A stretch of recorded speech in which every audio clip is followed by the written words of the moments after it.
Any one can become rich with stock series में आप सभी का स्वागत है। लास्ट वीडियो में हमने बात किया था डिविडेंड के बारे में। इस वीडियो में हम बात करने जा रहे हैं एक और फंडामेंटल की, जिसका नाम है बुक वैल्यू। किसी भी शेयर को खरीदने से पहले आपको बुक वैल्यू जानना बहुत जरूरी है, ताकि आप ये पता कर सके कि कंपनी ओवर वैल्यूड है या अंडर वैल्यूड है। किसी भी कंपनी का आप रियल वैल्यू कैसे जानेंगे? आपको जो मार्केट वैल्यू दिख रहा है वो आपको नहीं जानना, रियल वैल्यू जानना है। रियल वैल्यू जानने के लिए आपको कंपनी के टोटल एसेट से आपको टोटल लायबिलिटीज माइनस कर देनी है, जिससे आपका बुक वैल्यू निकल के आ जाएगा। अब आप बोलेंगे एसेट्स क्या होता है, लायबिलिटीज क्या होता है, तो चलिए आपको मैं बताता हूँ। जो संपत्ति कंपनी की जिसको बेच करके आप पैसा कैश ले सकते हैं, वो आपकी संपत्ति एसेट्स हो गई। जैसे कि मान लीजिए किसी कंपनी की बिल्डिंग है, कंपनी में मैन्युफैक्चरिंग के लिए आपकी मशीनरी आती है, वो मशीनरी है। एंड कंपनी ने किसी बॉन्ड वगैरह में इन्वेस्ट कर रखा है। ये सारे कंपनी के एसेट्स हो गए, जिनको बेच करके ये कैश में कन्वर्ट कर सकते हैं और अपने जितनी भी लाइबिलिटीज है उसको खत्म कर सकते हैं। लाइबिलिटीज में क्या क्या आती है? मान लीजिए कंपनी ने ऑफिस के लिए कोई बिल्डिंग लोन पे लिया है, उसका लोन चुका रही है, वो उनका लाइबिलिटीज हो गया।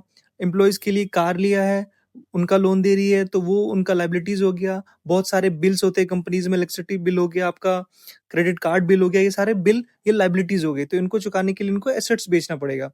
तो सीधा सा मतलब ये है, अगर कंपनी अपने सारे एसेट्स बेच करके सारा लोन चुका दे, जो भी पैसा उसके बाद बचेगा वो शेयर होल्डर का होगा, वो रियल वैल्यू होगी। एग्जांपल के तौर पे देखें तो एक कंपनी का 10 करोड़ का एसेट्स है एंड लायबिलिटी उसकी 4 करोड़ की है, तो जो कंपनी की रियल वैल्यू होगी वो 6 करोड़ रुपए होगी, ना कि 10 करोड़ रुपए। चलिए आपको एक और एग्जांपल के साथ समझाता हूँ। मान लीजिए आपने एक शॉप खरीदा 10 लाख रुपए का, जिसमें आपने 4 लाख रुपए लोन लिए। तो आपकी जो दुकान की रियल वैल्यू है वो 6 लाख रुपए, क्योंकि 4 लाख रुपए तो आपने लोन लिया है, बट इसकी रियल वैल्यू जो होगी आपकी 6 लाख रुपए की होगी। Why book value is important? Value investing कर पाएंगे आप, सही वैल्यू पे किसी भी शेयर को खरीद पाएंगे।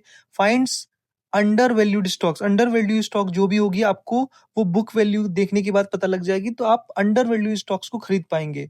Important for banks assets heavy companies के लिए बहुत ज्यादा इंपॉर्टेंट होता है बुक वैल्यू जानना। एंड अगर हम बात करें, पीवी रेशियो भी कैलकुलेट करेंगे आप बुक वैल्यू से। कुछ इंपॉर्टेंट पॉइंट मैं आपको बताता हूँ बुक वैल्यू के बारे में। बुक वैल्यू किसी भी कंपनी का फ्यूचर ग्रोथ नहीं बताता है, एंड ये आईटी कंपनीज के लिए यूजफुल नहीं होता है। यूजफुल होता है ये बैंकिंग के लिए, मैन्युफैक्चरिंग के लिए, रियल एस्टेट कंपनीज के लिए। तो इन कंपनीज में आप इसको बुक वैल्यू को यूज कर सकते हैं। आई होप आपको ये वीडियो समझ में आ गया होगा, एंड बुक वैल्यू क्या चीज है वो आपको ये भी समझ में आ गया होगा। तो प्लीज चैनल को सब्सक्राइब कर दीजिए, लाइक कीजिए, कमेंट कीजिए।